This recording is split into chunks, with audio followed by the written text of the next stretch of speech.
नमरूद को अल्लाह ने भी बादशाहत दी। अल्लाह ने उसे माल व दौलत और ताकत अता की और वो इराक में मुअज़्ज़ज़ बन गया। इराक के लोग उसकी इबादत करने लगे बगैर अल्लाह की इबादत किए, जैसे मिस्र के लोग फिरौन की इबादत करते थे। तो अल्लाह ने नमरूद के साथ क्या किया? क्या तुमने उसे नहीं देखा जो इब्राहिम ने अपने रब में दलील दी जब अल्लाह ने उसे बादशाहत अता की?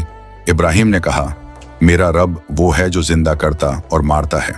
नमरूद ने कहा, मैं जिंदा करता और मारता हूँ। इब्राहिम ने कहा, तो अगर अल्लाह सूरज को मशरिक से लाता है तो तुम उसे मगरिब से ले आओ। इस बात से काफिर नमरूद हैरान रह गया।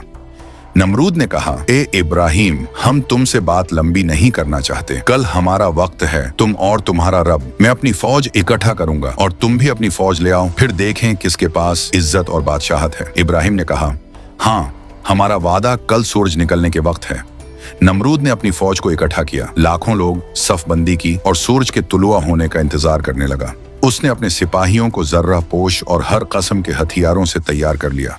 इब्राहिम सारी रात अल्लाह को याद करते हुए सवे आराम और नींद में।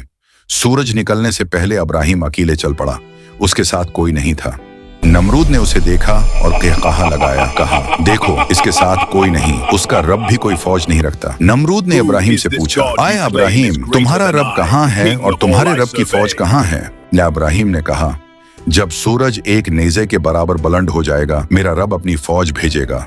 सूरज एक नेज़े के बराबर बुलंद हुआ तो अल्लाह की फौज आई। अल्लाह की फौज कौन है? अल्लाह के सिपाही कौन है? ये सिर्फ अल्लाह ही जानता है और ये इंसानों के लिए एक इबरत है। अल्लाह ने सबसे कमजोर मखलूक यानी मच्छर भेज दिए। ये लोग जिब्राइल, मिकाईल या दीगर फरिश्तों के लायक नहीं थे, बल्कि सबसे छोटी और कमजोर चीज मच्छर भेज दिए। अल्लाह के भेजे हुए मच्छर उफक को ढांप गए और नमरूद और उसकी फौज पर हमला कर दिया। मच्छर उनके कानों, नाकों और कपड़ों में घुस गए। लोग एक दूसरे को मारने लगे, क्योंकि अल्लाह की फौज कौन है ये सिर्फ अल्लाह ही जानता है और ये बताता है कि इज्जत किसके पास है।